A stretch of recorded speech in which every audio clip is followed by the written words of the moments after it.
What's up, Creative Gang? Welcome back to episode number 40, man. Big 40. Today we have Rami in studio. Yeah, let's fucking do First this things first, man. Let's go.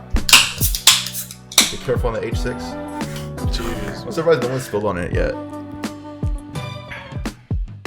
That's good stuff. every time. Good stuff. Yo, Rami, dude. Welcome to In the Frame podcast, man. Thank you, dog. You Thanks hit me for up coming. that you're going to be in town. You're going to be in California because you're a travel god. You're all over the freaking states working. For real. Man. And then once you told me, like, hey, I'm actually going to be in Oceanside, I'm like, bro, we got to have you in it. the podcast. And now we're here.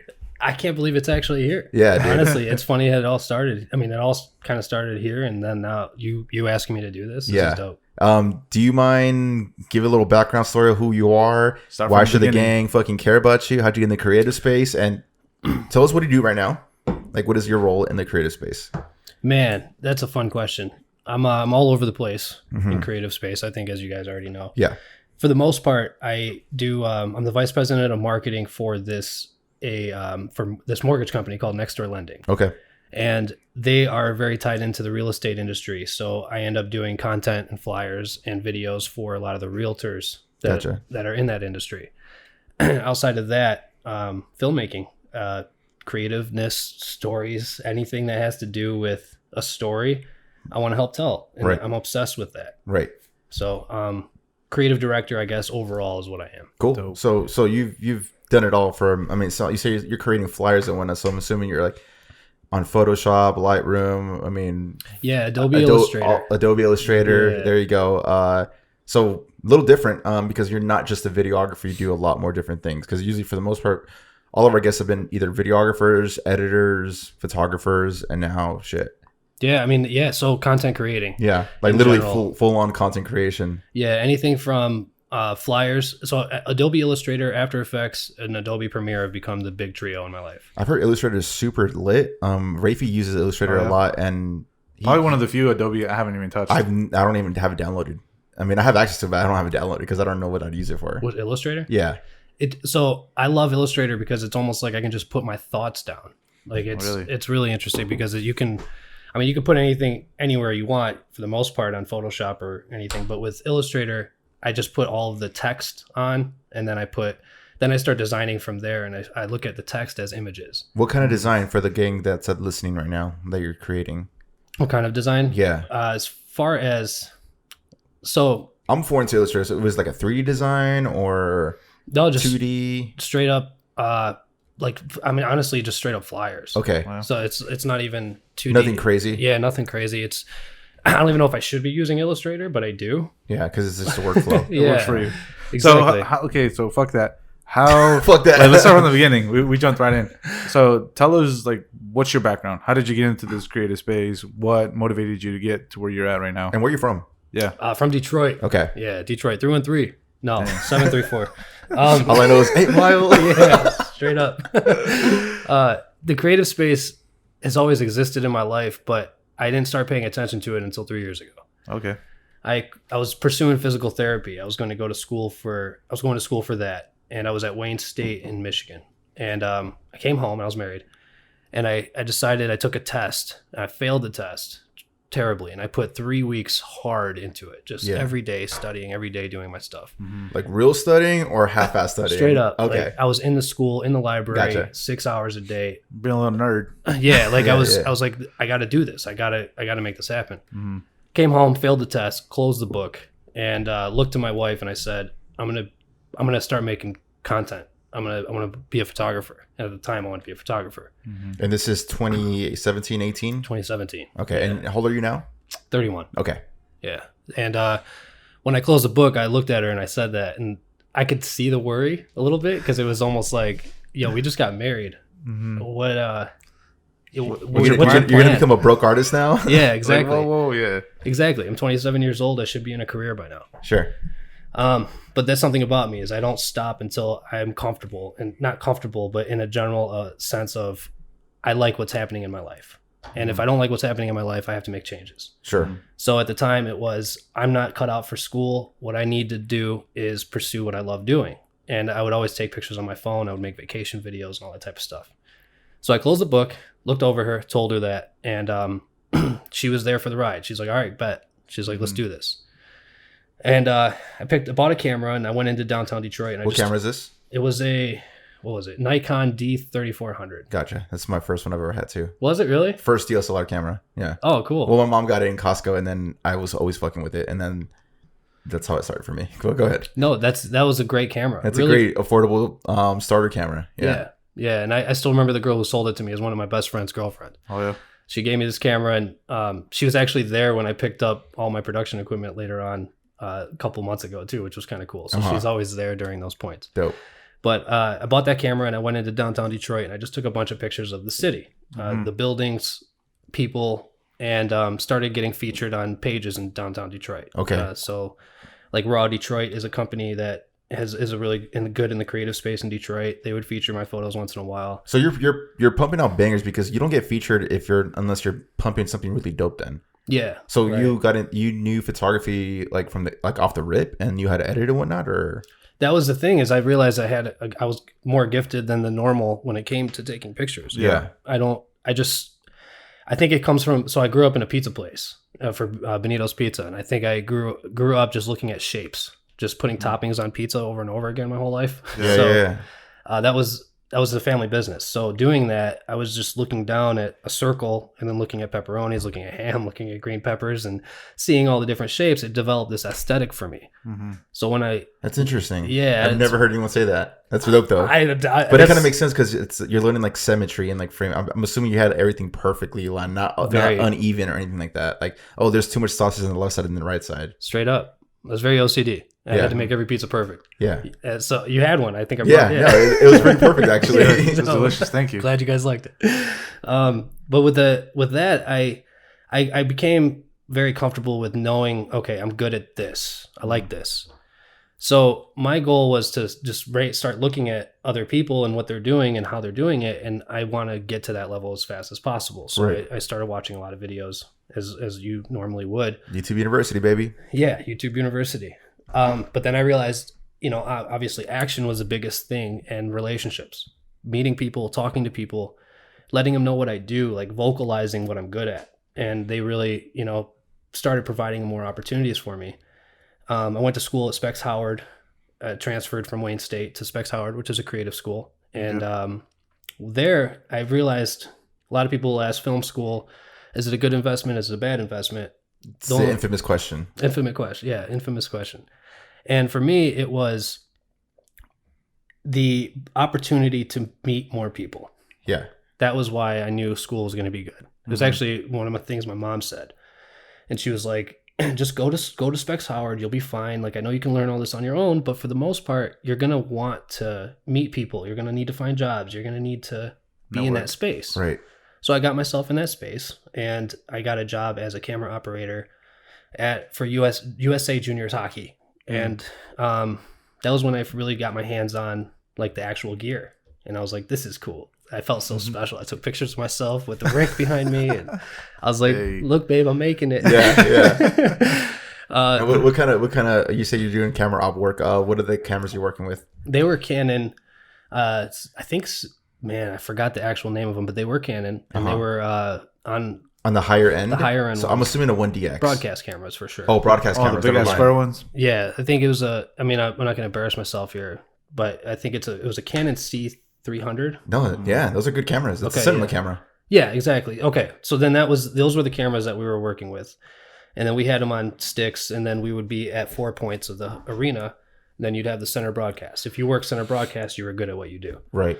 And it took me a few weeks before they finally asked me to do that. And I was like, so you're nice. I was like, I was very, very, very like dialed in. Okay. I was very dialed in. I knew what I wanted, and I knew exactly what I needed to do to get there. And that was just say yes to everything and be there and execute. Like, execution came to be the biggest thing in this for me. If I don't execute, I obviously don't get the job. I don't get the work. I don't get any of that. Right. So I knew with video content, it's very easy to talk about. It's very easy to do things, but for the most part, nobody knows how to really start. So when they start talking to their clients that are interested, they're just like, the clients don't really know what to do, and you need to guide them. So if you're starting out, it's hard to guide your clients. So I knew, okay, if I just execute, if I just get the video, if I just get there, then they'll for the most part, trust me. Right. And then I winged it half the time. I was new to this. Like I didn't really know what I was doing. I was already stemming out of photography into video, and let alone broadcast. And it was pretty cool because we were actually on TV, filming this. And I was like, okay, cool. Like I actually got this, and this is good. But it wasn't bringing in money. It was an internship, of course. Yeah. We're the nicest one out of the four in the corners, and they still can't pay you. Fuck. Yeah, they didn't. They weren't making much money. Okay. But it was a good, very good learning lesson, and it was an internship out of Specs Howard, which was a school. Cool. So outside of that, I end up, what's it called?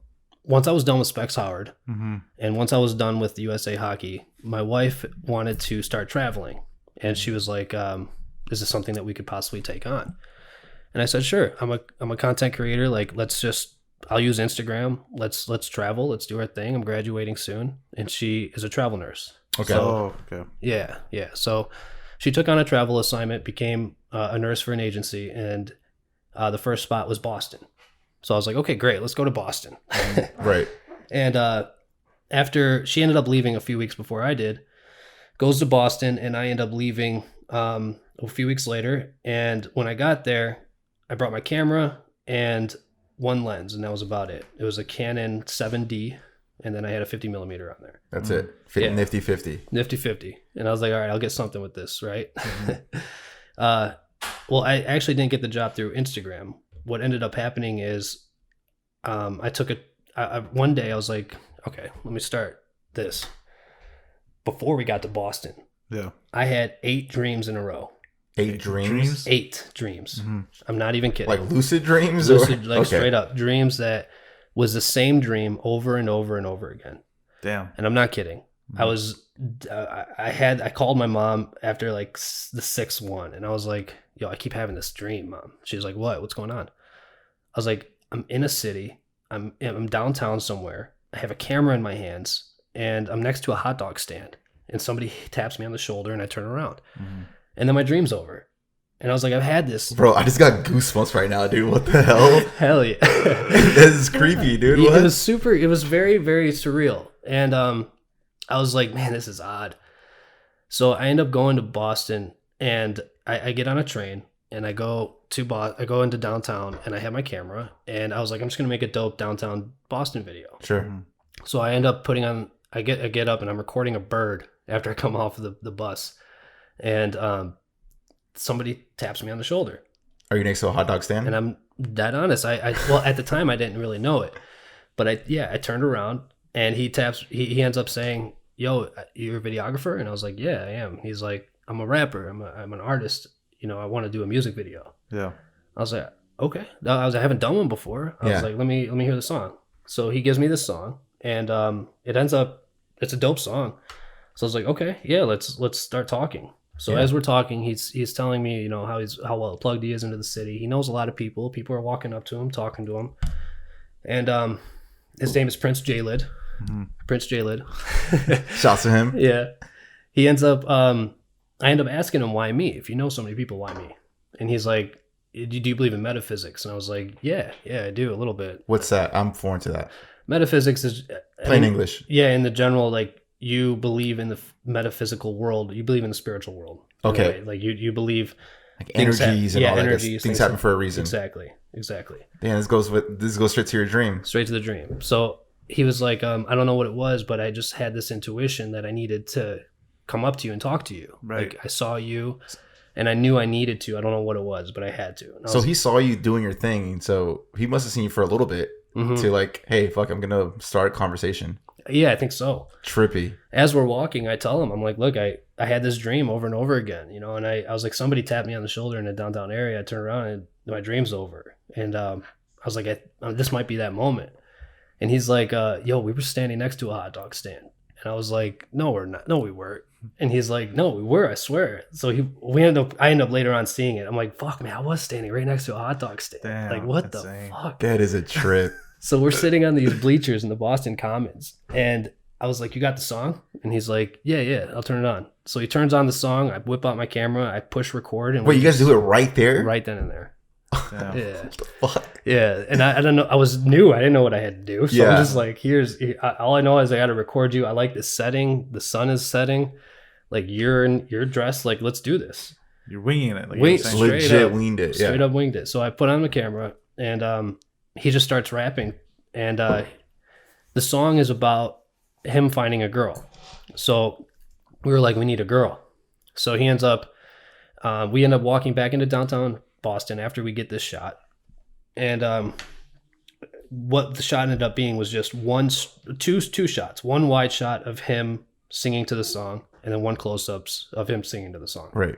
So we shot those 2 shots, and then we end up leaving, and we go into downtown Boston, and he sees this girl out of his corner of his eye. And I didn't see her, but he saw her. And he's like, yo, that's her. So he goes up over to her and starts talking, and I'm off in the distance. And I knew that she was feeling a little maybe uncomfortable, so I walked over with the camera, and I was like, look, we're doing this video. I was like, I can show you some stuff that we're doing. Here's a song. And I was like, why don't we just do like a little, test and just see if you can vibe. She's like, okay, sure.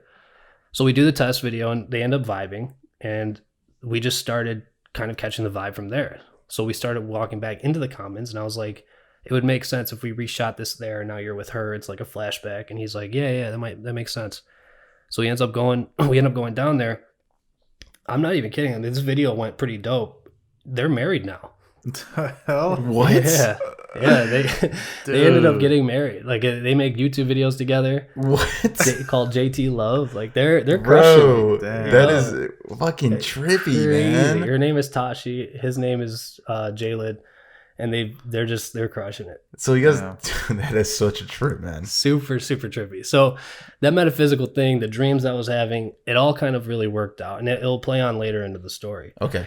But while we were in Boston, my marriage started kind of getting on the rocks. And it was getting on the rocks because I was finding a new passion, and I was really, really diving into it. I wasn't really paying attention to the marriage anymore.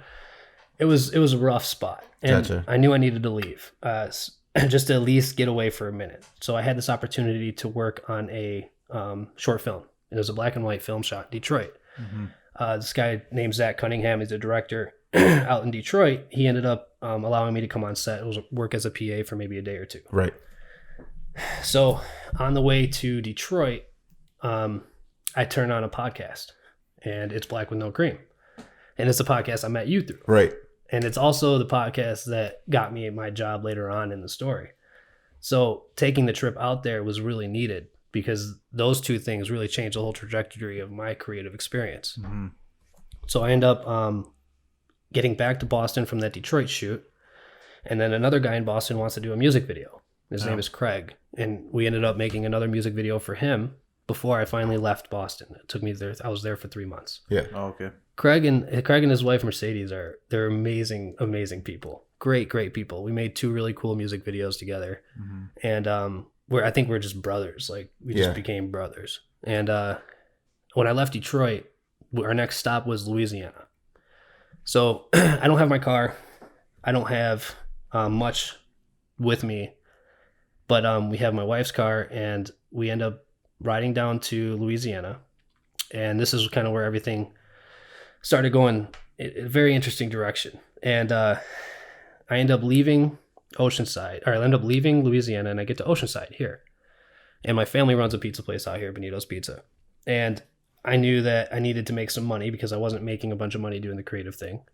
So I get out to Oceanside, and while I'm out here, this was, I think it was June of 2019 or 18. And I get a call from her one day, and she's like, hey, we need to talk.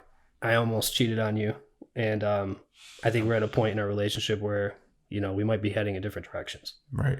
And I was like, yeah, no, I feel that. I really do. And we should talk. We should definitely talk. So I end up flying back to Louisiana. And fuck it.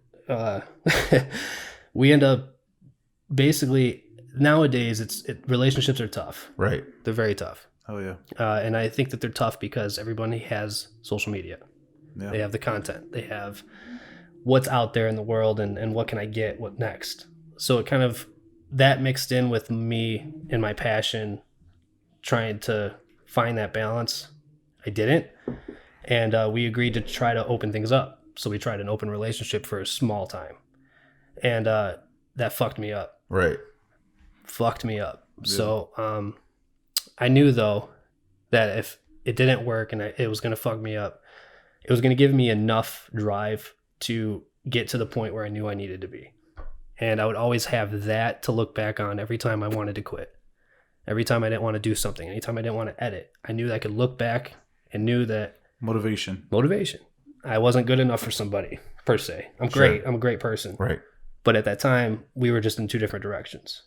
So the night I flipped the fuck out, I ended up calling my cousin Mauro, who lives here, and he's the guy who runs Benito's Pizza. Okay. And I said, look, I need to find a job. I was like, I need to find a job in the production field. I fucked up. I need to leave. I need to get out of here. And he was like, all right, yeah, I'll book you a flight. So he booked me a flight. I had my suitcase. Typical Los Angeles story. I had my suitcase. I had a computer. And I had $30. And I ended up getting to Oceanside. Heart's fucking crushed. Yeah. And I couldn't even work. Like, couldn't make pizzas. I couldn't do it. I was just like, Mauro, I can't do this. He's like, do what you got to do. Do what you got to do. And I ended up getting a call from he's my best friend now, one of my best friends, John Haddad, gave me a call, and he was just like, hey, man, I'm in LA. I noticed you're in LA. We should try to meet up. And John was an old friend of mine from football. And I didn't, at the time, I wasn't in that space to want to kind of rekindle things. I stopped talking to him for a minute. He's such an amazing, amazing guy. Mm-hmm. But he became very successful at what he did, and at Quicken Loans. It's a mortgage company. Yeah. And he ended up, I ended up having to distance myself from him just because I couldn't handle it. Like, I was just like, bro, you are really an elite human, and I couldn't keep up. What do you mean by that? Like workaholic, or he's just he's super dialed in on life itself. He's very aware. So like he just knows what to say and when to say it. But like if I'm overthinking something and I'm like, I need something solved or something, I'll bring it up, and he has the answer right away. And I'm just like, wouldn't you want to be around people like that though? Exactly. But at the time, that's now. That's now. At the time, I couldn't get past the idea of his success compared to mine. Oh, so you were stuck in the comparison trap. I was stuck in that. Yes, I didn't want to learn from him. I didn't want to see what he was doing. I didn't want to do any of that because I was like, I can do it on my own, type thing. The ego, man. Yeah, bro. I've been there. Fuck that guy. Yeah. And he's such an amazing. And it was guy. all your mind playing mind tricks on you. Back in yeah, this was in 2013. Yeah. Back in 2013, we would play football together, all that stuff. We were great friends, but it just got to a point where I was like, I need to kind of distance myself from my own mentality. Sure. When he hit me up when I was in Oceanside, it was just one of those reminders like, yo, Rami, you got to really start looking at what you're doing and who you're surrounding yourself with. So I hung up with him that time, and I called him again, and I was like, look, I'm going to be honest with you, bro. The reason why we stopped talking is because of me. And I was like, I really, you were very successful, and I had a hard time dealing with that at the time. I was like, but I'm really sorry, and I'm in a position right now where I'm leaving like my divorce behind. I'm leaving everything behind, and I just need somebody to lean on for a couple weeks, and it was bad, awful timing. Mm-hmm. But he was like, yeah, that's fine. You got 2 weeks. And I was like, all right, cool. I was like, that's all I need. So I get into, on that phone call, I was on the beach. I end up coming back into Oceanside Benito's, and my cousin's like, hey, I need you to take a delivery. And I was like, all right, yeah, I'll take it. So I take this delivery. Right before this delivery, I'm thinking in my head, like, man, Rami, while I've been here in Oceanside, I've applied to 70 different places. And not 70, but a bunch of different places. I couldn't find a job. I couldn't get a job. And I was like, man, you're making a mistake. Like, you got to really start looking at everything together. You're making a mistake. And I decided, you know what? I'm just going to ask God. I'm going to ask God for this.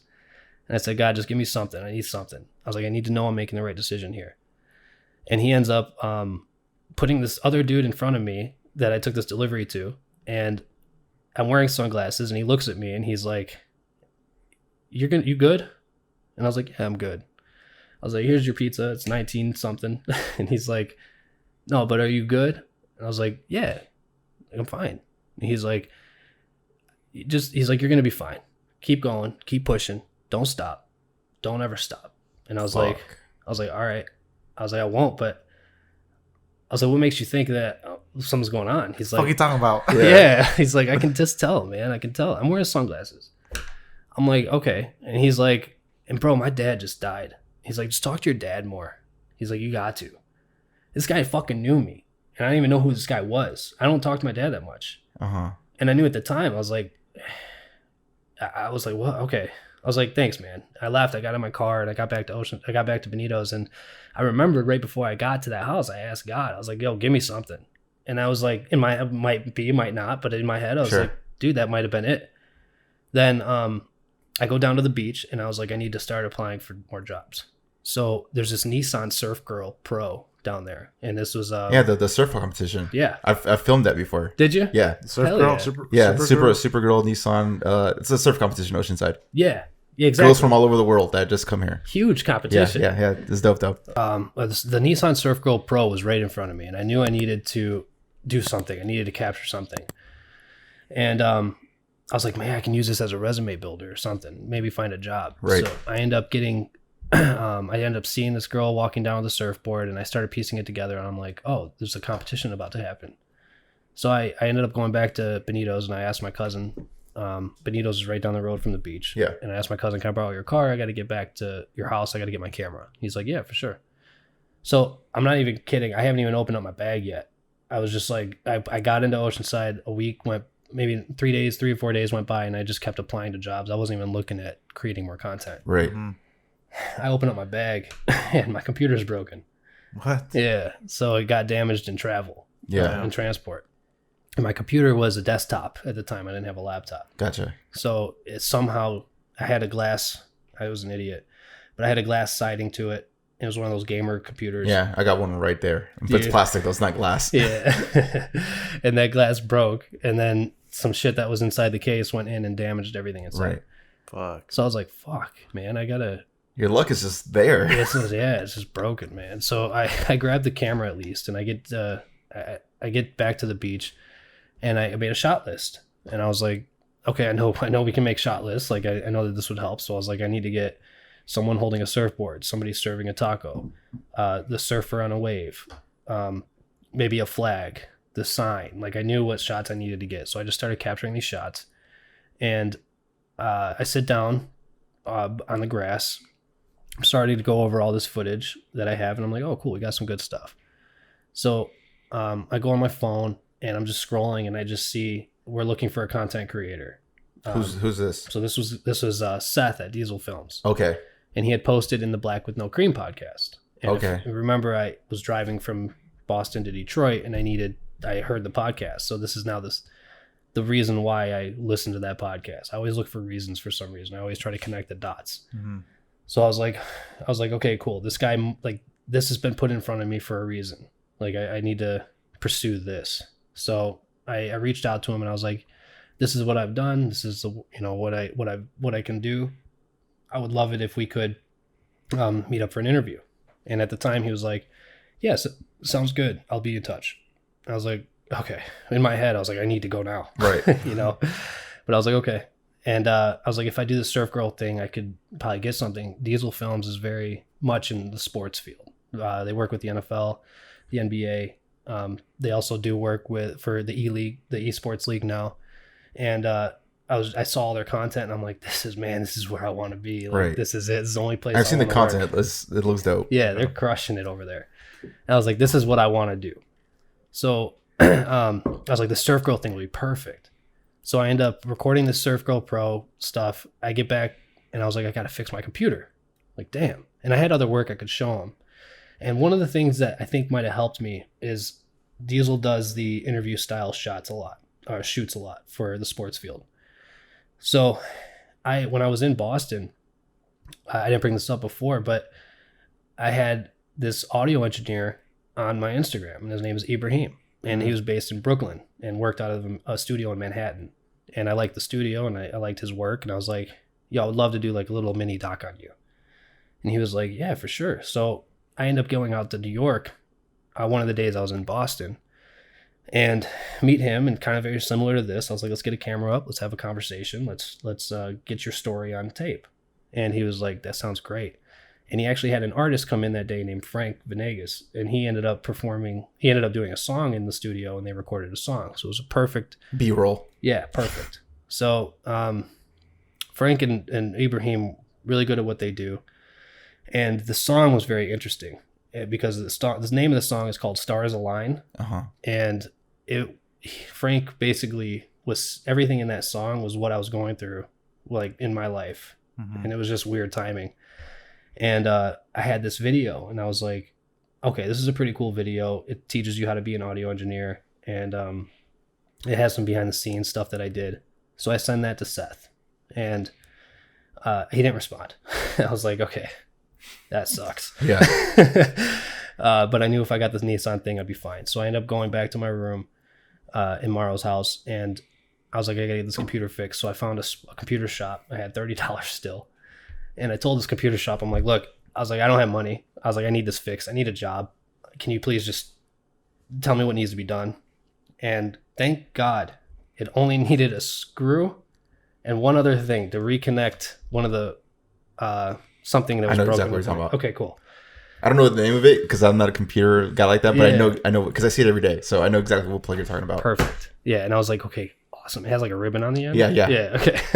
I was like, awesome. So they ended up fixing it up real quick. They didn't even really charge me. Nice. I get back to Maro's house, and I end up getting this Nissan Surf Girl video done, and I sent it to Seth, and I didn't get a response. And at the time, I'm not even kidding, I was newer. I had been doing, this is what, my 4th video I think I did, and I was exporting it at trash quality. So export settings are very important. Yes. And I think that was the reason why I wasn't getting a call back. And I was like, I'm not gonna give up on this. Like, I crossed paths with this guy for a reason. Yeah. Like, I knew it. And that was tied into, I had met the guy earlier with telling me, everything's going to be fine. I was like, there's just too many things lining up. Mm-hmm. So I had this other weird moment, and I swear to God, I'm super spiritual. But I was walking on the beach after I made the video and sent it to him. It was night. And I was walking down the beach down here in Oceanside, and I was looking up, and I was just like, man, like, I'm not gonna make it. I'm just not gonna make it. I got no money. I got nowhere to stay. I don't want to work doing pizzas anymore. I want to pursue this. Meanwhile, my ex-wife was, we were separating, and she, like, I was just going through a whirlwind of emotions. Like, 10 years of marriage, 10 years together. Mm-hmm. Met her when I was 18. I was 28 at this time, and I was just like, man, this sucks.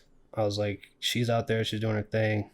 I'm failing. Like, I'm not going to find a job. I was like, I don't know. So I had this weird, overwhelming feeling, and I just started crying. I bawled my eyes out nonstop for probably 5 minutes walking down the beach, listening to Coaster by Khaled. Okay. And that song is exactly, like, it was exactly what I needed, because it was basically saying how, I want you now, I want you, but I'm going to get to a point where I don't need you anymore. And that was kind of how I was feeling about my relationship. And I knew I was going to get to the end. I knew everything was going to be fine. But I had this, a bunch of visions pop in my head, like holding a camera on a football field, seeing a billboard with content that I've created, holding a trophy somewhere. Like, I just saw visions of my future. And then a bird flew and what came right in front of me, looked at me for a second, and then flew off. And then I got a text message from my dad. I'm proud of you, son. Keep chasing your dreams. I got a text message from my mom. I'm proud of you. I got a text message from John, and he was like, hey, I'm going to be home soon. I'd love for you to let me know when you're going to be out so that you could, I can get my place ready for you. And then I got a text from Liz, my ex-wife, and she had said, I'm sorry that this didn't work out. I'm really proud of you. You're going to do your thing. Just keep going. I got those back to back. And it was like all planned out. It was all planned. Yeah. It was just like, it felt so weird. Like, it was like planned out. Stars are aligning, baby. The stars were aligning. That song. Yeah. That was the song that I did with Ibrahim and Frank. And that was just all boom. And in my head, I was just like, you're going to be fine, Rami. Like, you're going to be fine. Just don't stop. Like the guy said earlier, don't stop. And then I was like, okay, fuck it. I'm going to go for it. I wasn't getting a word back from Seth. I was like, I told John I was going to be out there that weekend. He was coming back from Greece, and he wasn't going to be home till Tuesday. This was Thursday. So I called my mom. And I was like, yo, I need some money. I was like, I'm going to stay in a hostel up in Los Angeles. I was like, I don't know if I have a job interview. I don't know, but I need to be there. Right. So she was like, okay. Not to mention, I have this burning ass desire to be in Los Angeles. I don't know what it is. It's a gravitational pull, and it doesn't stop. And every time I'm in California, I cross people's paths, and I record stuff, and I get stuff made, and I creatively excel here. Like it's not. I've traveled a lot. Like I go from. You've been all over the States, bro. Dallas, Vegas, Michigan. Bro, every time I see your story, you're somewhere else. I'm like, how the fuck? Like, I just woke up and this guy lives on a plane. I'm still doing my 9 to 5. This motherfucker's already 3 cities. Like, what? Like, I don't get it. But something about LA. Something about LA, and it's from when I was a kid. I came out here when I was a kid, and it resonated with me, and I knew I had to be here, which is why in my head when I left Louisiana, I was like, I don't care where the fuck I live. I don't care if I live on the beach. If I have my suitcase and I have my mentality and I have my camera, I'll be fine. And I called my mom and I told her, I was like, look, I need some money. I want to stay in a hostel. So she was like, how much money do you need? I was like, probably like $300. And it was $60 a night. So she gives me the money. Granted, I slept on the beach 2 of the nights that I was there, just because I knew in my head, like, if you can exist here in this moment at this point, you will be able to handle anything for the rest of your life. Like you're broken right now. And if you can do this, you can do anything. Right. So it was almost like a planned thing to just sleep on the beach. And it was a typical Los Angeles story. So I was just like, I don't like to say it over again because it was by choice, but it helped. And on Saturday now, I ended up getting back to the hostel and I finally have a room to stay in. And I have an interview that's supposed to be happening, but I didn't. Seth? Yeah, from Seth. And I didn't really hear anything back yet. So on Saturday, I text him and I'm like, hey, I just want to let you know I'm in Los Angeles. I would love to meet with you. Let's try to get this scheduled.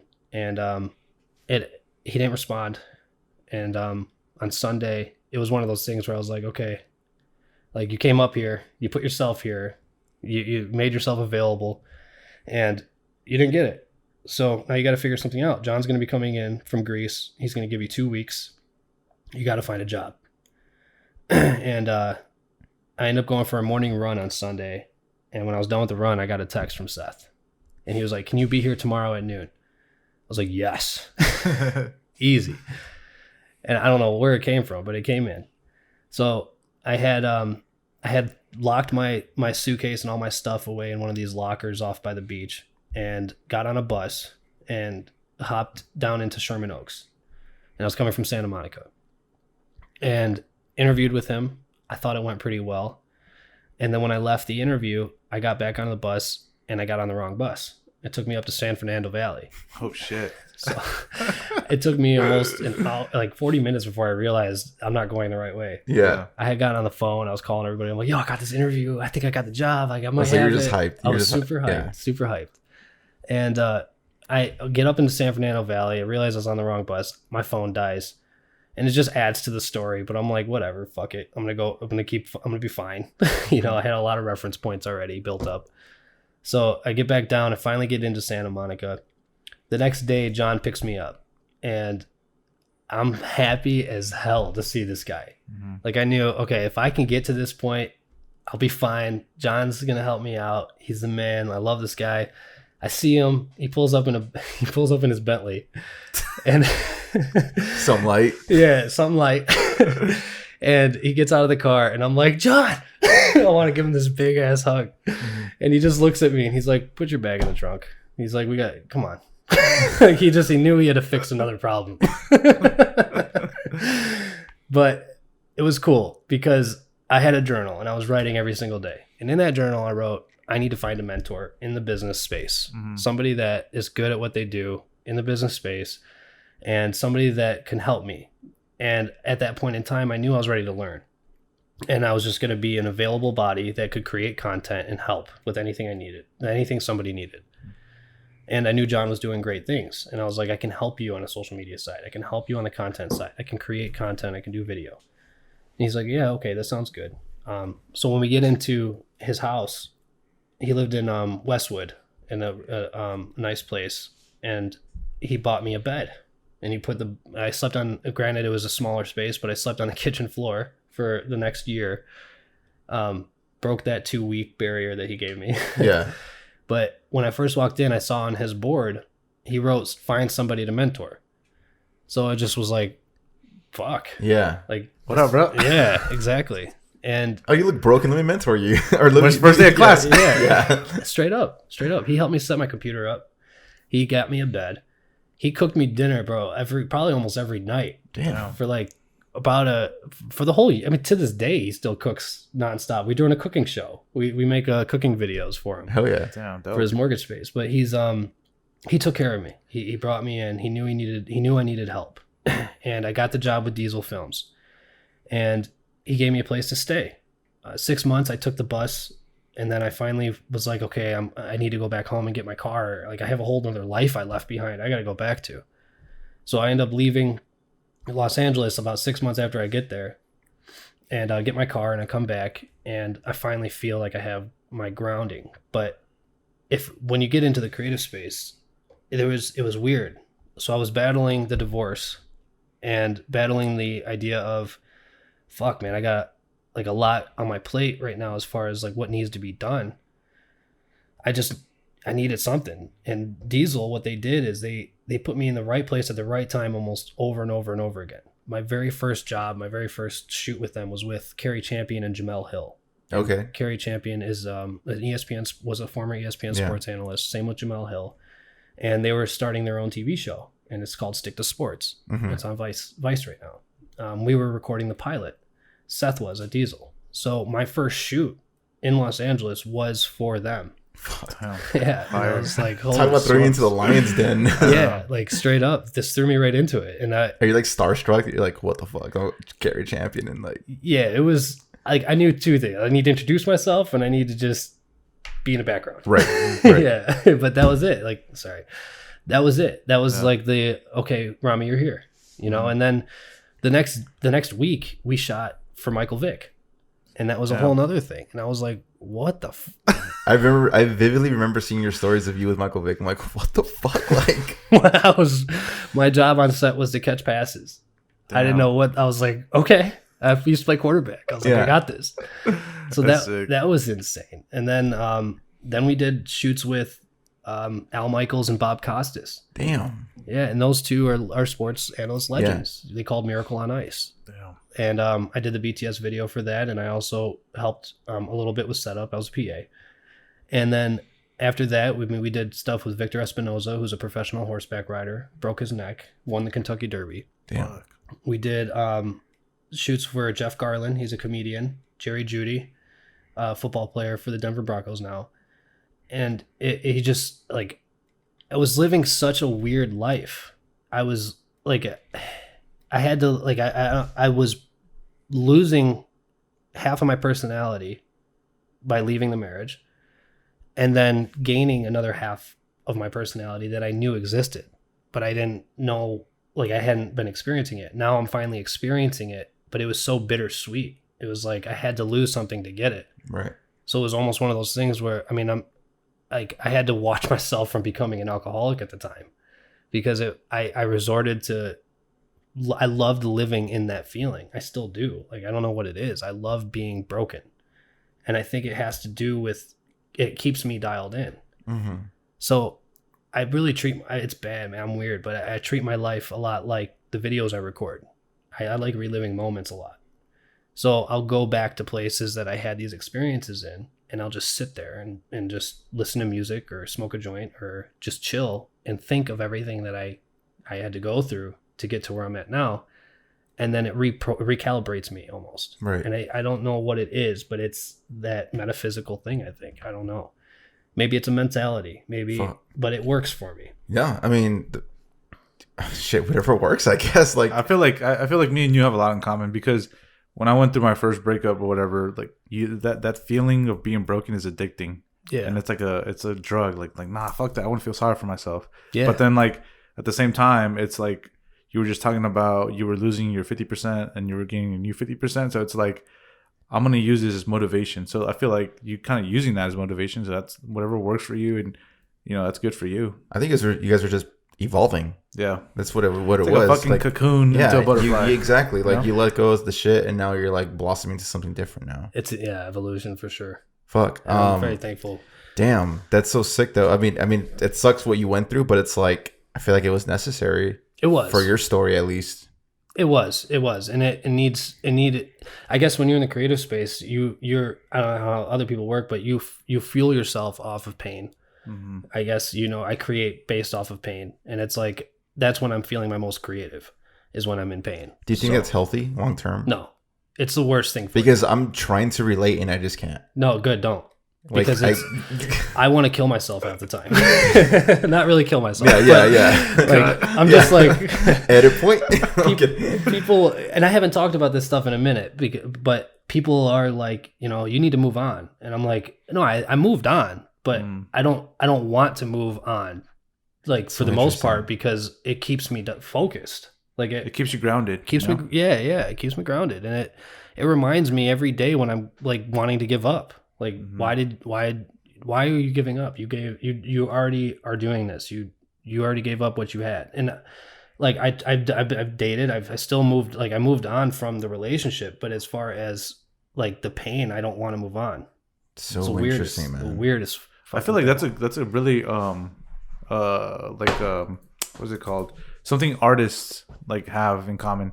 Like you derive your inspiration, whatever creative you are, like you derive it from some traumatic space or something. Not to say it's bad, because I have my own, like, and I feel like most creatives have that. Well, shit, we recently talked about this in the last episode where it's like I said I feel like creatives that are broken make the best art. Yeah, and I still stick by that. Like, I agree. Like the art, like as far as music, again, I don't want to repeat myself, but fuck it. People that are like in love and happy and dandy, they make shit work. That's just me. This is in music, at least. People that are just broken make the best work. It's so weird how that works. Yeah, like not to repeat like we said, but like it's like we known so many creatives who like find a relationship and then all of a sudden like, well, bro, what the fuck? What happened to your content? Yeah, they disappear. Yeah, they disappear. Like, and it's kind of like the dude that gets a girlfriend and he stops hanging out with his boys. It's like similar. Like you just change when you're in a relationship and you're just happy, and it's a good thing, but it's not. I don't know. It's a good, and I'm a sucker for love. Like I get that from Tupac. I'm telling you, ask anybody I know, they're gonna be like, "Yo, Rami is a hopeless romantic who only talks about love." Interesting. It's hilarious. Damn. So how is it? Are you still with Diesel Films right now? Not necessarily. So the I know you had mentioned before that you got into like creative director, but like in a different part of the creative space. Yeah. So I think filmmaking is always going to exist in my life. It always will be.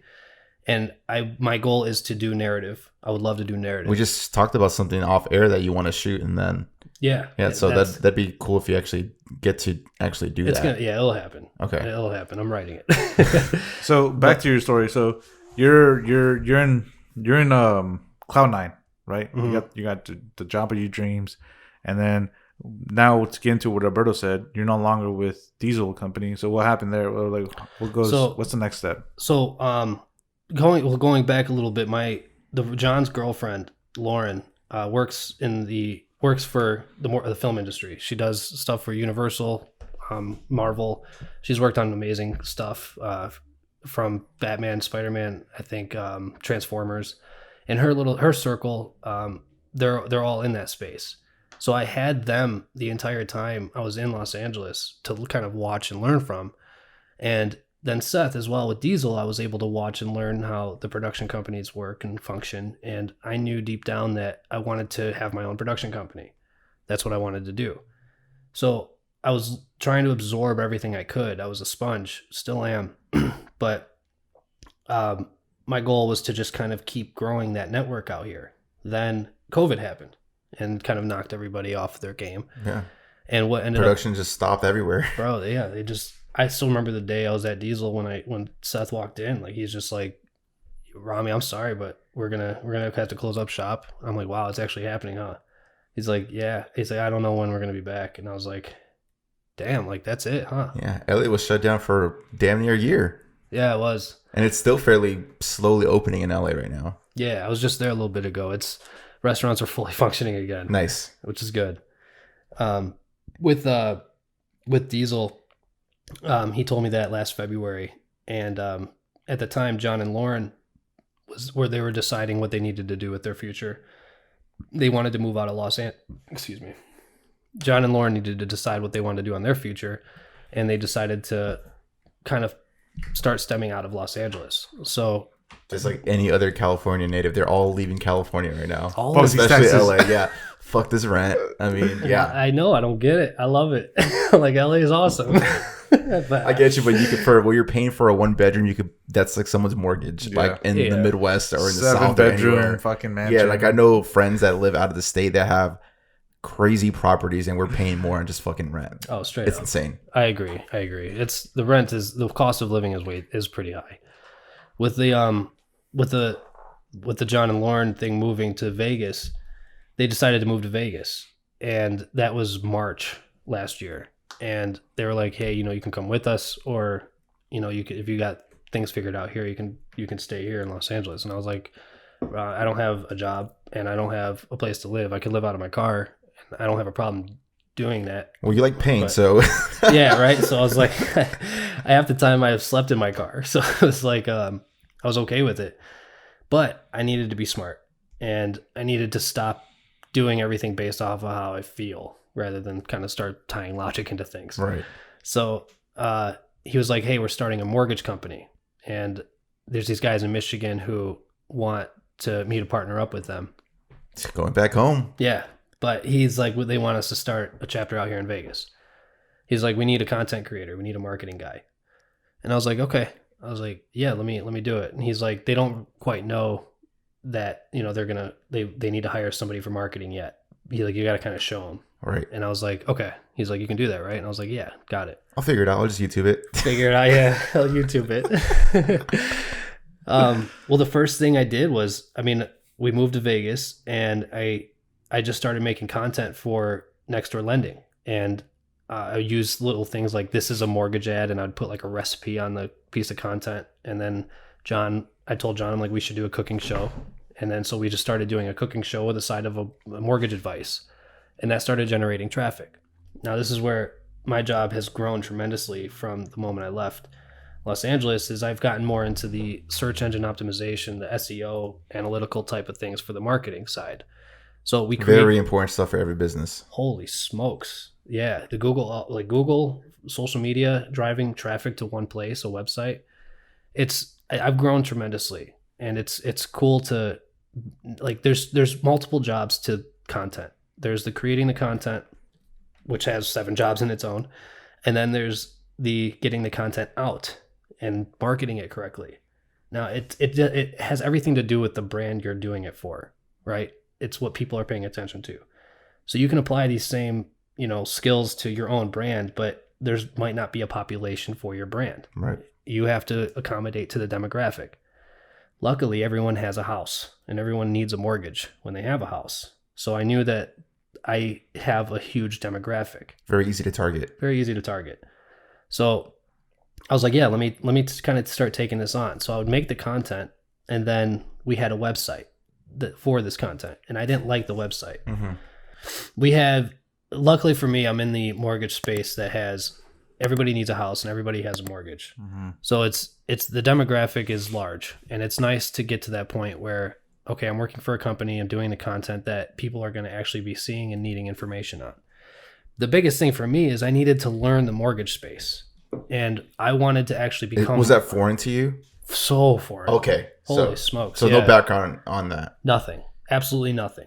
And I didn't even, I had bought a house, but I didn't, the mortgage process I was foreign to already. John had been working in the mortgage industry his whole career. And he taught me in the beginning. My goal was to actually make money through being a loan officer, selling the mortgages, so that I could fuel the creative, side of me Right. and create content. But it didn't, like, my brain doesn't work that way. Yeah, it didn't click. It didn't click. So I was like, look, I need to learn this stuff to market it, but I can create the content. So I just kept sticking to the content side of things, but learning the industry helped with that. So if you ever get a job for a company, make sure that you obviously know the product you're selling. The better you know the product, the better content you can create. Started making better content. Now I needed to make sure the right eyes see it. And I needed a place to drive all of our traffic to. Now, we drive traffic to our Instagram pages, right? We make sure, or Facebook or TikTok, those are the social media platforms. But if you look at these, basically social media platforms are small buildings around your big building being the website. Right.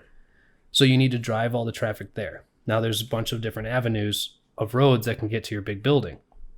So we'renextdoor.com is our building for Nextdoor Lending. So I use Facebook, Instagram, TikTok, YouTube, and social media, LinkedIn. Yeah, those ones. And then Google, and driving leads into Nextdoor Lending. So my job there is lead production, bringing leads in through the door. And I'm using content to get as the bait, and then clients click on the buttons and leads them to our website, where they fill out lead funnels. And each lead funnel has a series of questions that gives us a good understanding of what you need out of a mortgage. Then we send that lead to our brokers, and then a broker will call you. So it's very important to understand the analytics and the search engine optimizations within Google and within social media platforms, because it's a digital marketer, right? At that time, you're a digital marketing person. Now that's a different job outside of a content creator. But they go hand in hand. So it's very important for you to know that, and it's how you build your own brand. Right. Like it's learning search engine optimization is huge. Outside, it's as SEO for sure. That's why I thought it was very important to have you in the Potter, because people are dreaming to have their own business, photography, video, graphic design, whatever the hell it is. But if you're creating dope stuff and no one's seen it, dude, you're not creating a business. You need to somehow figure out a way to market yourself. And it's more than just creating content. Unless you want to pay someone who does all the SEO and all the ads or social ads, you could do that. But not many startup businesses have that budget. Yeah. So you got to do it yourself. And I feel like that you guys are talking about a good point where, like, as a creative, you think about, like, I'm a photographer. Like, I take this quick to edit. Like, well, how are you guys pulling the all-nighters, motherfucker? Because you're focusing on other stuff like marketing. You're not rich enough to, like, hire somebody to, like you're saying, like, small buildings to traffic that into your big building. That's the work we're talking about. Like, yes, as a creative, you're editing and stuff, but also like the business side. And then 100%. That's something you're talking about. It's so tough to find that circle. We're creatives. We don't like finances. I hate talking about money, bro. I hate it. As a creative, is like, I'm passionate about the project, and then you give me bullshit money, and I'm like, oh fuck, bro. Yeah, like it's just not there. Yeah, and I obviously I want to be able to just create things and have somebody else take care of the finances. Yeah, and I've always told people this, like the people that I work with, like, if I could do this for free, I totally would, but it's not the way the world works. Like, I need money to pay bills, you know? Yeah, so agreed. And that's honestly, I think the easiest way for us to do that is, so you guys heard of WordPress? Why does it sound familiar? The freaking, like, the Wall Street. It's a platform that you can create your website on. Okay, kind of like a Squarespace? Exact same thing. Gotcha. Okay. Yeah, so Squarespace, WordPress is big because WordPress is tied in directly to Google. That's what our site was on before. It's a good website, but if I'm trying to build an empire, I'm not going to use WordPress. I need a computer programmer who can develop a website for us, which is what I did. But for us, we're not getting hundreds of leads a day. We're getting a good amount, but we're not getting that much. But if we want to get to a point where we can automate the contact with people, then building yourself a WordPress site is very important. Then you put a lead funnel on that site. Mm-hmm. Okay. And what you could do for this field is you could ask a series of questions and give options. You can have a space where it literally questions, what type of video do you want to shoot? And then they can either type it in or they can click sports, like a sports shoot, or an interview or a walkthrough video or any type of idea we can do. And then the next question is, what's the budget? Then the next question is, do you want this shot on you list all the equipment you have. Right. And just keep asking those questions. People will click through those things. And then at the end, they push submit, they give you an email or a phone number. Then you get their information with all those questions answered, emailed to you. Now you have a lead.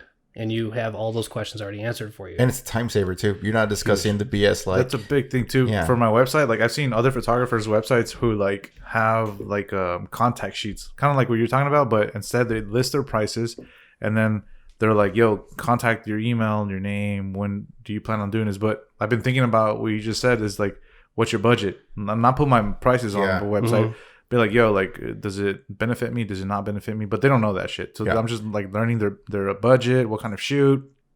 And then you get the email and be like, okay, now you can hit them up. You can like, gauge the actual appropriate quote for that's comfortable for you and for them. Right away. Because if you kind of like you said, if you said, I've seen videographers and photographers that do the same thing. Like they set their price. People will click out like, fuck this. I'm like, I ain't paying $1,000. Yeah. Mm-hmm. But I feel like when you put the number out there for the world to see, like you're already limiting yourself. Yeah. So and honestly, it's important to have your videos already on the site, but to have the budget listed with it. Right. This was made with $4,000. Yeah. That way people know, like, you're already educating them. Yes, that's going to be at least $4,000. This is the equipment. It's not even on the actual work itself. Because you don't want to overhype them. Like, oh my god, like look, honey, like look at this picture, look at this video. Yeah. I was like, all right, hit them up, and it's like, what? Like, fuck? No, it's tough, man. It's tough because you need to have. They need to know what they're making, right? So if you have somebody who wants to do a shot while they're driving in a car, you're gonna need to, and they want a shot on a red. You need a rig. Right. You need the red. You need a gaffer to someone to rig that up. Yeah, you need all that shit. So educating them and letting them know what it is the most important thing. Yeah. So it's easy to say I want this, but do you know what it takes to make that? Exactly. Yeah. Do you know what it takes to make that? It's all about the education part. But and to get that out of the way with the lead questions, honestly, it's the same. Like it's what I'm going to be doing with my production company website, and I think it's a very unique, easy way to cancel out the noise of understanding what someone needs, and it kind of already creates the structure for them. And it puts the ball in your court. Like, it's like, hey, I need to know what video you want to shoot. I need to know what equipment you want to use. And if you don't know the equipment, which most people don't know, and they don't, then that gives the ball that now you're in control out the gate. You're not dealing with somebody who's like, this is what I want. You're now dealing with somebody who's like, what is it going to take to make this happen? Right. This is kind of like similar to it, but I want the creator gang member to know this. I got upsold recently, like this past weekend when I met with my DJ, and I was like, yeah, we want to do the ceremony. Like they're gonna be MCs, and it's like we got microphones, but they're wireless, and it's gonna require another speaker. And then they were like, so we're gonna have to charge you like this per hour. And I was like, motherfucker, like, motherfuckers upselling me right now. And then me and Shelby were looking at each other, and we're like, fuck it, let's get it. And then they were educating us. So like kind of what you're saying, like their like onboarding system, or I don't know what it is, but it's like, yo, you want this? Like, this is going to cost more money. And then in my head, I was like, it's easy. Just move the speaker and bring like something. And then it was like, nah, like it doesn't work like that. And I was like, fuck. Like, see, well, now you know how it is when you're trying to sell something, and now you've been on both sides of the shoot. So it's like, and that's the thing with the digital marketing thing is you're on both sides of it now. And that's the whole thing where if you can use your social media to drive traffic to your website, that's what social media is used for. And if you want to build your brand through social media, go ahead. Everybody does it their own way. Right. But it's just another avenue that you guys can try. Facts. And that's where Next for Lending is giving me that opportunity. So I take it you've been dabbling into social media ads. 100%. I mean, that's I've done my dabble here and there for past work that I had to do. And I did like this little course that I had to do to learn social media ads, and I'm like, bro, like my mind just doesn't work like that. Yeah, but I've tried it, and it's like it just my mind doesn't click for that. That's what my job is for Next Door Lending. So it's like having that. It's tough. You got to learn it, but it's like if you don't want to learn it, don't learn it. Mm-hmm. But it does help. Social media boosting is good when you have the right video and the right piece of content in front of that boost. Right. So you got to, like, if you're trying to, you don't necessarily boost your content that you're creating. You boost the either the trailer or the commercial that is for that. Yeah, the ad. Or you just create content for yourself. Like, I am Alberto, I am Peter, this is what I do, and this is what I can do for you. And then it could be a reel, it could be anything. Right. And you need to make sure people know what they can hire you for. Right. So I have a question for you. So Since you're taking on this, do you see it as a curse or as a blessing, or do you see it as both? Because you're obviously doing more than what your job originally you thought you would do, or are you like finding like you don't mind it because like you're learning new stuff, or what do you think? I love it because they give me full reign. Like they're literally here. This is your lane. Do your thing. Learn. Keep learning. We'll give you the resources. We'll make sure that we have, if you need to take classes, we'll pay you for classes. Gotcha. Showing them the value of what content can do is so important. Right. Because then if you can get the company to say, here, take it, do it. And if you do it well, then you grow with the company. And this company, we're licensed in 9 states now, soon to be 15. Damn. So that's why I travel too. So it's a great opportunity. I'm very grateful and very blessed for it. It is a lot of work, but what isn't? And that's where I go back to the same moments of, why did you do this? Why did you give up? Why are you pursuing this? Gotcha. So it just all plays that role. But it's cool because what this is doing for me is it's putting me in the real estate space, and real estate doesn't die. Never will. Never will. So if you think about it, if you're building a production company, continue with the story with I was doing so much content and so much production work for these realtors and for Next Door Lending that it only made sense to start a production company. And John, the guy that I came out to Los Angeles with, helped me do that. And his one of his best friends, Eric Wright, is he's got a huge following on Facebook, and he puts, just to put it in perspective, he puts a lot of money into marketing. I think he's putting anywhere from $14,000 to $15,000 a month into it. Damn. I mean, he must be having a nice ROI if he's putting that much money into it. Then his ROI is huge. That's what I'm saying. Yeah. Like, you're not dropping 15 grand just to throw it in the hole. Yeah. No, but it puts it in perspective, right? So it's like, if you get to that point where you can put that, then that's awesome. But he's built his brand through Facebook. Damn. He's getting to a point now where he wants to build out the website. He wants to really drive traffic to one source. And that's going to be huge for him because he's already got a huge traffic driver with Facebook. That's why social media is powerful. Yeah. But Eric and John both are like, hey, we'll fund this production company for you. And what needs to be done? And they're the business minds. I need some reds. I need some Zeiss glass. Like some anamorphic lenses, maybe. Hold up. There's this guy I worked with here in Los Angeles. His name is Sam Burton. Legend.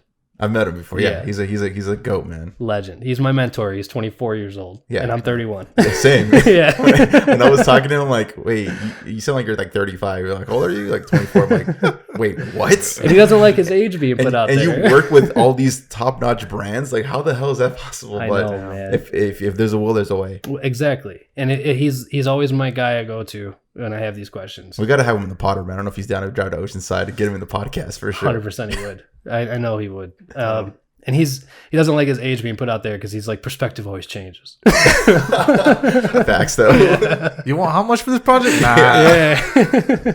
But he's a legend. We did the Buck Nasty video with him. That music video popped, and we got another one coming. Nice. It'll be fun. So how did you guys start this production company? What's the name of the production company? Yeah. So Eric, John, and I started. Well, it was a studio. It was a company I started before, but I didn't really have the leverage to get it up and running. It's called Rome Studios, and we're based in Los Angeles, Las Vegas, Detroit, and Dallas, because I'm in every state almost every other month. Damn. So we're trying to bring in as much business as we can. Right now, our source of income is these walkthrough videos that we're doing. So we take a Ronin S, the Sony A7 III, the 2 wireless Go mics that you guys promoted. Yeah, those were really good. And we get a drone too. So Eric and John bought $10,000 worth of production equipment for us for the company. Mm-hmm. And my job is to go collect as much content as possible because that's what I'm good at.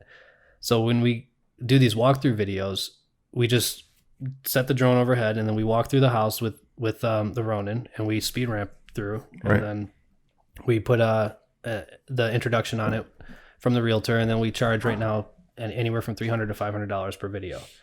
And we have a shooter that we send out, and we have an editor that we send out, that we send the footage to. And we're trying to automate this in Detroit, Dallas, Vegas, and LA right now. So my job is to kind of help train camera ops on these walkthrough videos. Right. And these walkthrough videos are being funneled because they use your mortgage company? Or, Yeah, so me being in that mortgage space, I have all these realtors around me that want videos and want content. Every realtor wants content. Every realtor. I just shot a realtor content yesterday. Did you really? Yeah, it was a walkthrough style too. Perfect. Yeah. So I know exactly what you're talking about. Cool. And that, I mean, right now there's a demand for it. So if you have a production company, the reason why I fell through with Diesel is because we didn't have the clientele that would excel during another crash.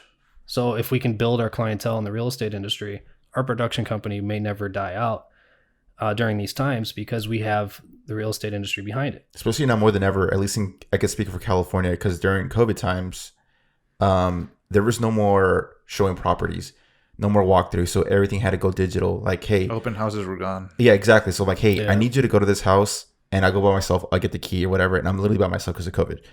I shoot the content, give it to them, and they put it online. And that was like the key thing, because there's no more open houses. But I mean, now it's like going back to normal slowly but surely, but it's not the same still. It's not. Yeah. But it's getting better. And the realtors are, so there's companies like EXP and even us now as Next Door Lending, there's mortgage brokers. Everybody is their own brand right now. Everybody wants to build their own brand, and they all need content, and they don't necessarily know how to capture that content.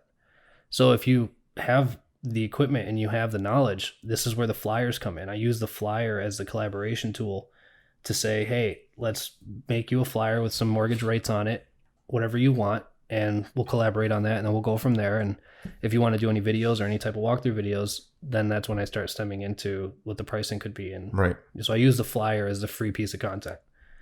Create that and then get... That's how you hook them. Yeah, really. That's kind of how they start coming in. So we're doing... we're associated with a real estate company in every state we're licensed in right now.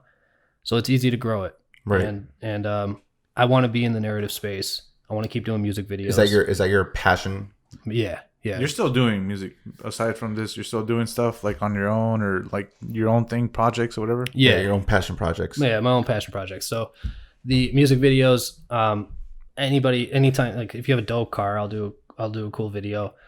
I say yes to everything. I saw your Lambo, the Lambo video. Yeah, that was fucking hard. Yeah, I saw it this morning. That was cool. I was literally in Elysian Park, or at least I just heard how to pronounce it the other day. It's Elysian, right? Elysian Park. Right, Yeah, I used to call it Elysian Park. Oh, listen. This is in LA. Yeah, Yeah. but it's Elysian Park, and I was like, I'm just gonna fly the drone because it was a cool. It was a area. Lambo. The Lambo SUV. the Urus. Yeah. And he was recording a video, and I was like, hey, could I get a couple of shots with that? And he was like, yeah, bro, please. So I just did like 2 commercial style shots because he didn't have time. And I just threw it up on social, and I was like, this is actually kind of cool. It was just literally like 3 shots. Yeah. That was it. Yeah. Simple. Yeah. But still good. Yeah, it was still there. I have a lot of work to do, but it's cool to. I like your color grading though. Yeah. Thanks. Yeah, You, that was you made fun. the yellow not too like, oh shit, it's yellow. Yeah. You made it like nice and dull. Yeah, Like- so that was the LUT. I think that was Kodak Red or Kodak Orange Glow or something. The premiere lot? Yeah, it was a stock LUT. Yeah. Oh, shit, you made it work. Well, I'd set the spectrum for the lumetri colors. Of course, yeah, too. like 30-40%. That's Yeah, the key. Yeah. But yeah, so like little things like that. I think right now I'm bouncing a lot as far as content goes. But as long as I can still make sure, money's coming in and I'm passionate about the projects I'm doing, Right. I'm happy. Right. I'm newer to it still. Like I was in physical therapy I was doing physical therapy for 5 years in school, closed that up, and then pursued this 3 years now. Yeah. And it's like, you're never too old, you're never too young. Just fucking grab a camera and just start capturing shit. Right. Same So here, so for the young creator out there, or shit, doesn't even have to be young, like you just said. Anyone that's in that spot where like, all right, I'm pretty good at what I'm doing, I just don't know how to make a buck. Man. It's never too late, man. That's why I got John and Eric. So find yourself a John and Eric, Yeah, and then you'll be fine. But honestly, I'm not even kidding. Find yourself some business-minded people who have the money to help you and convince them that content and production is the future. Educate them. It's not even the future; it's the present now, man. Like I think Yeah. everyone knows that content is everything. Content's king. Yeah, And every business needs it. create your own lane.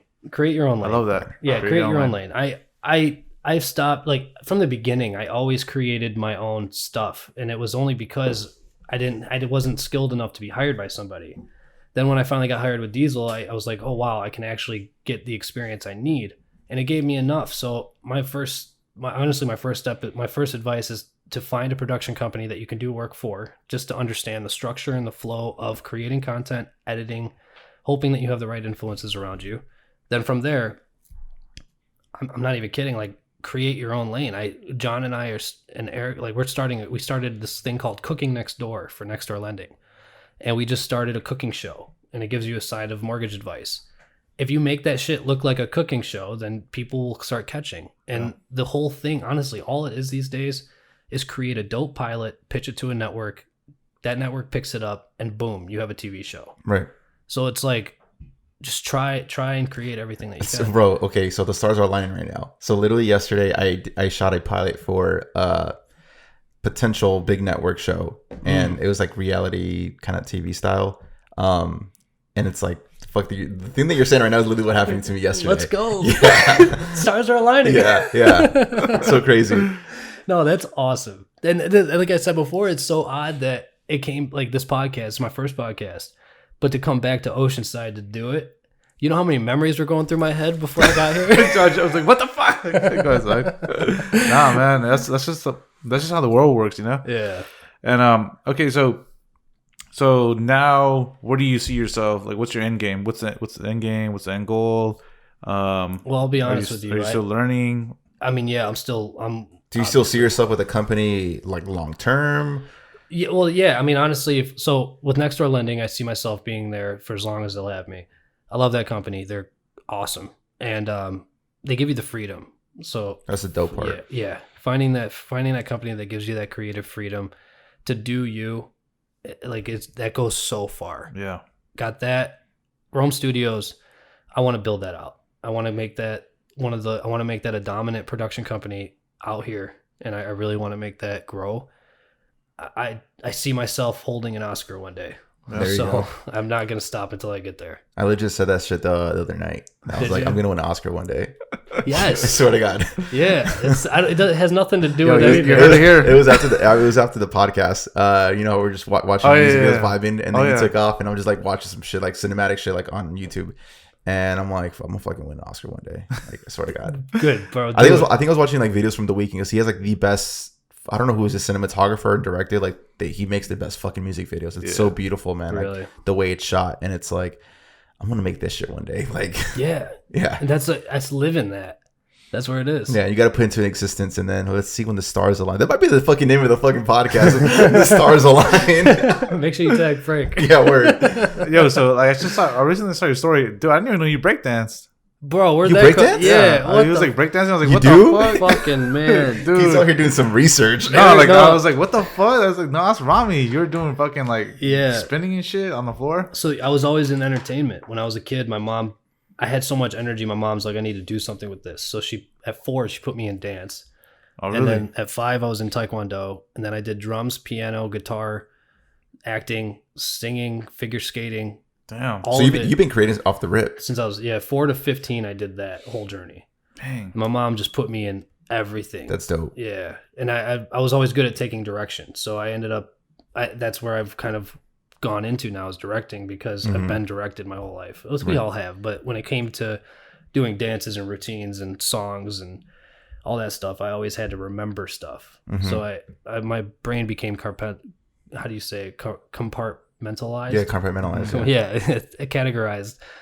Everything that comes in goes into its folder, and then I can go into that drawer later and pull it out. So that's creating has just kind of been great through that. Damn. Because I can remember like Onyeka needs.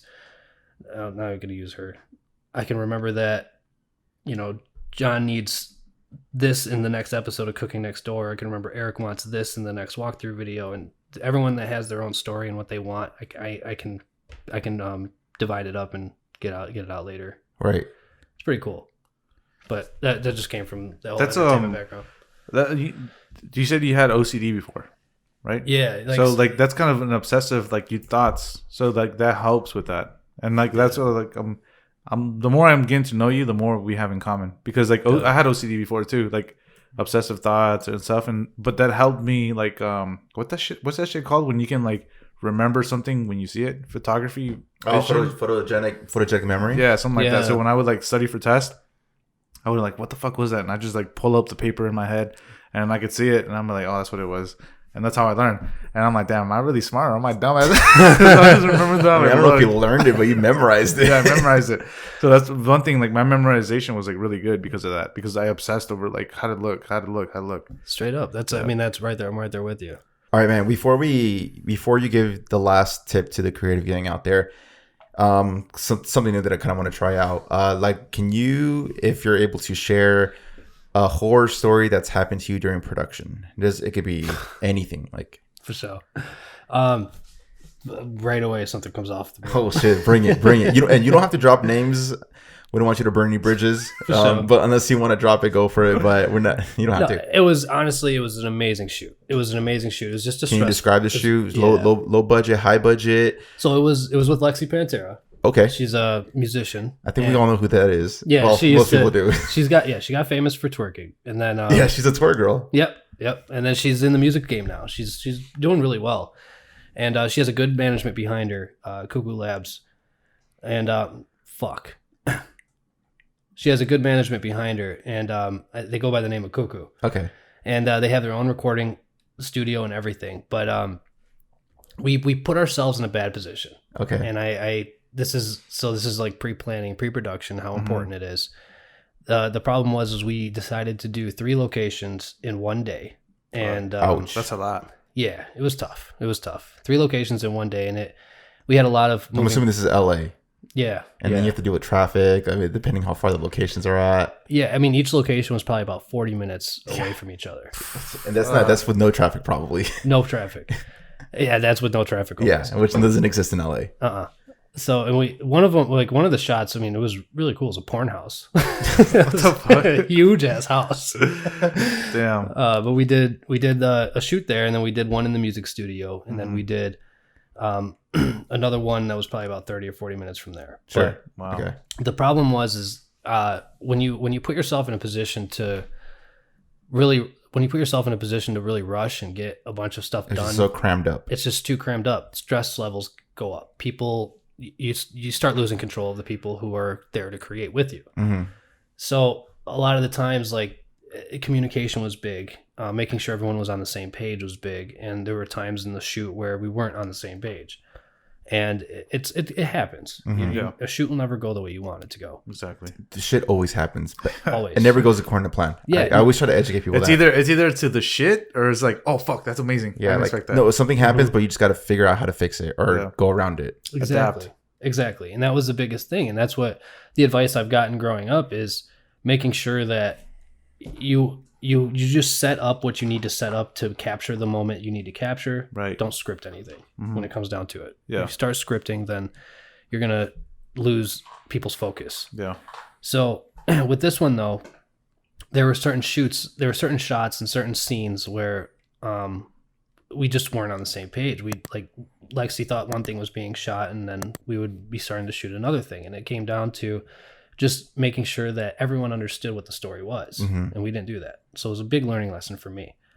And I would have to explain what the shoot was, what the scene was before we actually shot. Were people like throwing fits or something, or?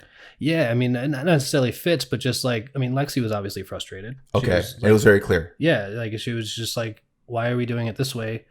This is not how it was supposed to go. And then I kind of end up being the one where I'm like, I'm the director, so I'm like, that's my fault. You know, I just take blame. The ball. You're the quarterback. Either you get praise or you get fucked if you mess up. Exactly. Yeah. Exactly. So I took the blame, and So I took the blame, and I ended up telling her.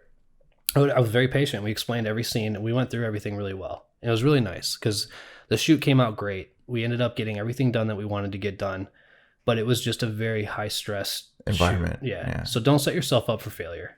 And how could you have avoided that now that you know what happened? How can you fix it in the future? And I think it came down to a budget thing where it was like we didn't want to spend more money on the budget for a 2-day shoot. Gotcha. And that's what would have fixed it. Gotcha. So it just comes down to setting realistic goals. Making that's sure so hard, man. It is hard. And it comes with experience. Yeah. You have to experience those things, but that's it. And that's the game. experience it, get through it. What are you going to set do? a realistic goal? I do like that though, that you said that. Yeah, you have to set a realistic goal. If you don't, you are going to lose yourself. Because it's so easy. Like if someone, like, it doesn't even have to be someone of the stature of Lexi Pantera. Like it could be anybody, especially when you're starting off. Hey, can you do a music video with 4 different locations, 6 different outfits? And you're kind of just starting off, and not saying that you were starting off, but okay, well, there's that. When you're starting off, you're like, holy shit, I got an opportunity to shoot this video. And then they giving you these ideas like, I could do it. You're trying to like literally say things that they want to hear, but in the back of your mind is like, fuck, I don't know if that's possible. Like, I'll try to figure it out. But then during production, it's like, feel overwhelmed. Exactly, overwhelmed. And if you don't know what realistic goals are, like you said before, you go and you actually ask people who are in the field.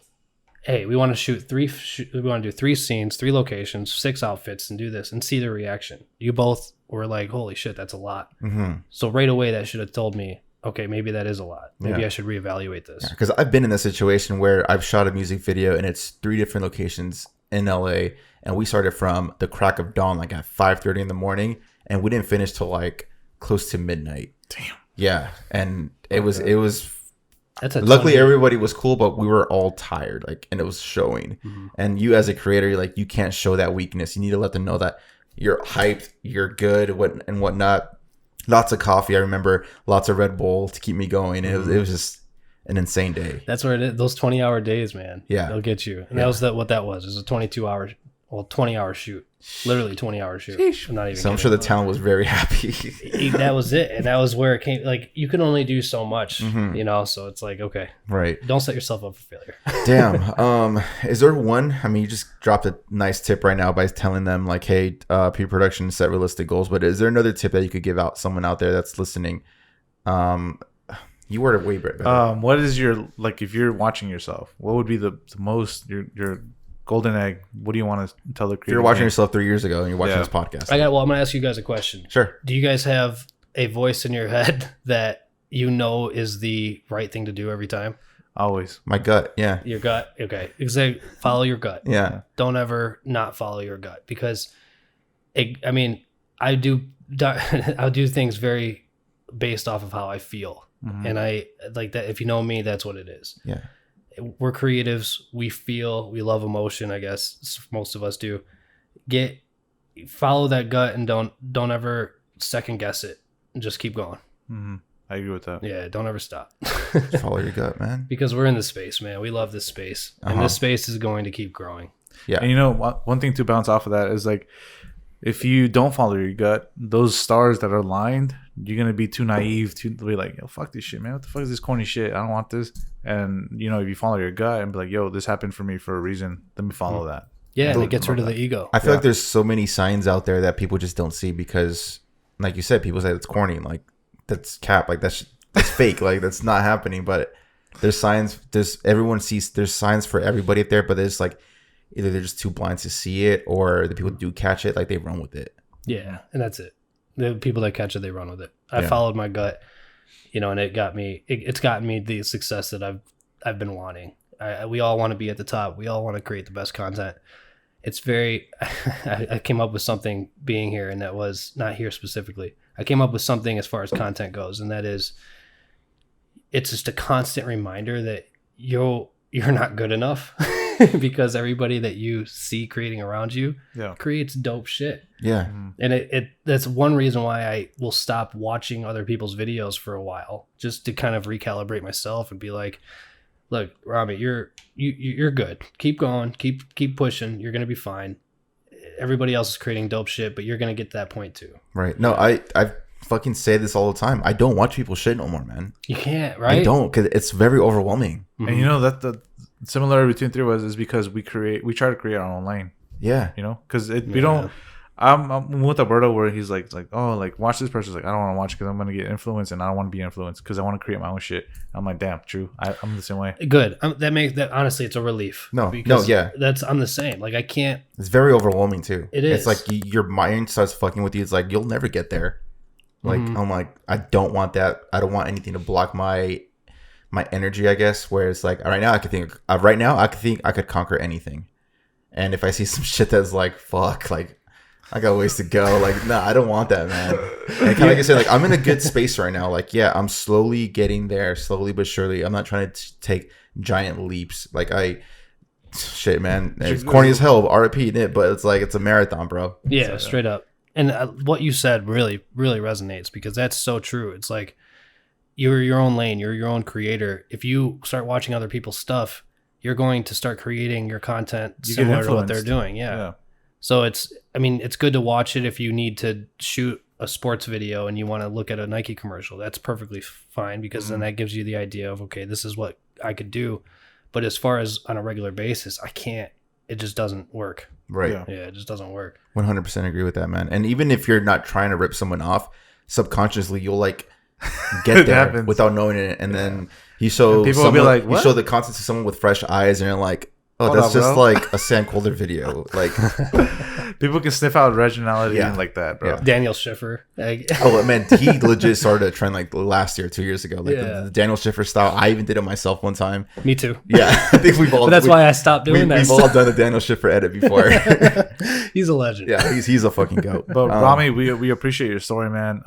You've been hella open, and that's our goal for here because we want the creative member, to educate themselves and grab something from your story and evolve. Thank you, bro. Yeah, especially like if you're in a crazy deep hole, man, like you could get out of it, man. Yeah, like you could get out of it. You could pull yourself through, believe in yourself, hang out with people that support your vision. Look for signs, man. Don't let your egos fucking stay in the way. Yeah, and slow down. Yeah. Like honestly, can you elaborate more on slow down? Straight up. Like if you're man, like life is fucking short. And I say that because you can lose anything in a matter of seconds. Like mom dying, anything can happen. And your life is now on a different trajectory, right? But if that constant isn't there in creating, then you're not going to have the outlet for when traumatic and bad shit happens. And you're going to need it. So stop thinking that you have to be the best creator or you have to be at the top of the fucking mountain. You're not. You are your own journey and you are your own life and you are your own fucking entity. So run with that and let the progress marinate because when you're 60 and you're watching all these videos, you're going to want this time back. Easy, nothing else. You're not going to want anything else. Bars. Fuck yeah. Bars of the week. Bars. Let's go. Holy shit. Well, with that note, let's go to the motherfucking frame of the week. Let's go with the frame of the week. So this picture is pretty dope. Pete picked this one out. You'll see here in front of Rami's face. This is at K_digitals. I'm not sure where they're based out of. San Diego. Oh, San Diego based photographer. He also has like his own little podcast, or not demeaning him, but he has his podcast that he like interviews like pretty big LA photographers. Okay. Yeah. Okay. Shit. Maybe he'll get you there one day, man. Pretty big photographer in San Diego. Best in San Diego. No cap. Anyways, what do you think about this image, man? Ooh. I'm gonna be honest. I love it. I like the colors. I like the lines. The girl's beautiful. Yeah. It's super clean. Great composition. Kept it natural. Nowadays a lot of people are trying to like put saturation up and exposure and all that, but he kept it really clean. Yeah. I like it. Textures on the jacket complement the leading lines, the texture of the lines in the back. Not too much bokeh, enough to see the background. That's good. And it's so easy just to open up your lens and just let the background blur. Yeah. I'm shocked. Like I was telling him, I'm terrible with portrait photography. It's amazing how like it's simple these shots need to be. Right. Yeah. I always say less is more, man. Yeah. I'm an advocate of that. Less is more. That's why I try to stay away from transitions and all that BS and stuff unless like a client really wants it because they think it's cool. They don't know how outdated it really is, but it just looks cool because they're not used to seeing that. Then sure, I'll fucking add it because it's what they want. They're the one paying me, Can I ask you guys a question? Shoot. Yeah, go ahead. So you guys can answer separately, of course, but how do you deal with people that want to create content, but you don't want that content representing you? P, I'll let you go first, man. So I need some time to think about it. No, like this is so how do I can you elaborate on the question? Let me re-ask. How do you create content for people when you don't want to be represented by that content? Does that make sense? Yeah, no, that's a simple question. I feel for everybody, that's you can do whatever, just you don't share it, but most likely like it has to be something like really, really bad that I don't want to be associated with me. For the most part, I do everything and I make it work. But yeah, that's pretty much it. If I really don't like, yo, bro, that's not my brand, I'm sorry, I can't do that. Then, or just isn't in line with your morals or anything like that. Yeah. I've done some stuff where it's like, yikes. The bag was there and it wasn't too crazy, but it's just like, I've done music videos where it's like, fuck, this song sucks. Like, but let's do it. Fuck it. I've caught myself lately that I don't really share my work often anymore. It's weird. I just stick to like the stuff that I like to create, which is like travel stuff. That's been my passion since I first held a GoPro Hero 3. And so yeah, I just don't really share shit much, honestly. To go back to your question, I shared with Alberto. I had a guy.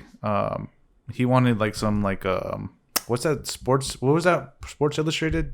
Like they do the ESPN magazine does like the naked style. Yeah. So I think those are pretty dope. Dope. So I was like, whoa, like it was weird because it was like nude. He'd never heard of it. Yeah, I never knew. I showed him like posing. It's like yoga posing, but like right. no clothes and stuff. And he like really likes my shadows, so he wants to incorporate that in his thing.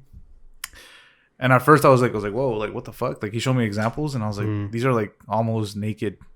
Like dudes. Well, they are naked athletes, and I think it's a dope fucking style, honestly. And to the aesthetic. To bounce off your question, I was like, whoa, that's not my brand. Like I don't do that. Like I don't post like naked people like I don't post butt cheeks on my freaking feed. But then I was like, you know what? Like I kind of see the artistic. Like I can make this work into my brand, and yeah. So it opened you up a little bit. Yeah, it opened me up a little bit, and I feel like that's. Are you taking it? So far, yeah, we're set to shoot like in July. Awesome. But either way, like. That is one of those things where I was a little like hesitant. I was like, well, what the fuck? But then I educated myself and I was like, okay, like I texted him and he sent me examples. I was like, oh shit, this is pretty fire. Like I get the artistic view of this, but that's pretty much it. I got asked to film a porno once. For real? Yeah. So you took it? No. It was in Boston. It was so funny. I always get asked by like my friends that are not in the creative space, like, would you shoot a porno? And I was joking around. The money's there, like yeah. But personally, I would never do it. I think it's just John and Eric were like, "Yeah, let's film a porno. That's where all the money is." And I'm like, "How do you direct that?" No, you need to go in a little bit more. Like, get closer, bro. Yeah. But not to talk shit about people because Teddy, our boy, he wants to shoot for Playboy. So that's one of his goals. That's different. Teddy's dope too. Yeah. Like it's its lane, right? Yeah. And I personally don't know how I would. I mean, I guess I could direct it, but I've been asked to shoot photography. People that want naked photography, I'm like, bro, like for their OnlyFans. Where in my grid do you see that I do this kind of stuff? That's the thing, right? I don't take photography gigs. Like you never see me post photography unless it's like my stuff. And the only person I would shoot is like my girlfriend. It's not because a jealous thing. It's like I just don't care about shooting photos for people. Yeah. I've done it here and there, like. But for the most part, I don't. So it's interesting when I've been asked that, like, hey, can you do this? And it's like very boudoir style. My bro, I've never fucked with that before. And I'm like, don't you want to like a woman that wants like that? I had a woman ask me once to do photos, a sexy photo shoot for her husband for their anniversary, right? And I was just like, don't you want like a female photographer for that? Like, would you feel comfortable if I was standing there taking photos of you? And if she says yeah, then okay, but. At the time, she was like, yeah, you're probably right. I might want a girl. I already feel uncomfortable. And I was like, that for the most part, that's what it comes down to. Yeah.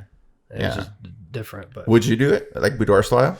Yeah, I'd be down. I'd be down for boudoir. Like I've like kind of like looked at like examples and stuff, and people like some photographers. I listen to the Portrait Masters. Fuck, and there's a lot of giving them free plug, my guy. They're gonna hear me. And I'm like, hey, come on, yo, fuck Benito's this Potter. But there's a lot of people. Money's out there. And usually the people who do boudoir shoots, like they have the bag and they're not afraid to like, yo, like let me upsell you. Like, okay, fine, because they see their print and stuff.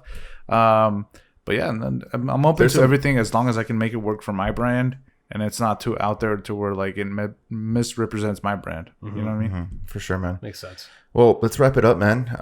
Thank guys, you for having me on. Yeah, of course, guys. If you guys are on Spotify, make sure you hit that share button, put it on your stories, tag us. Apple Podcasts, take that screenshot, 5-star rating, give us a review. YouTube, hit that like, hit that subscribe. Yes, sir. Just drop a comment. And Rami, where can people find you? On all socials, my name is It's Rami. Yeah, you'll see it here in the lower thirds. And what emoji do you want to like flame you up with? on your latest post? You gotta post more, man. You've been posting. No, he has been posting lately. You've been posting a lot. I know, bro. Before I you died at one point. Like, you did not stop. That was when I was transitioning into learning mortgages. Gotcha. That makes sense then. But I was making content that I didn't necessarily find in line with my brand, so I didn't share it. Okay, well that just goes hand in hand with what we just talked about right now. Yeah, exactly. That's why I asked that question. Yeah. But the emoji, I don't know what it is, but this emoji always Shaka. gets me. Shaka. And then the flame emoji always. Flame emoji. Go in his latest post, the Lamborghini post. Flame him up. Flame me up. Go. Pete, where can people find you at? PeterCollinFrames.com. PeterCollinFrames on Instagram. Berto. You guys can find me on Instagram at A_Mendoza_. YouTube, Alberto Mendoza. Are you active on YouTube? Now I am. Yeah, it's Rome Studios is our production company. Gotcha.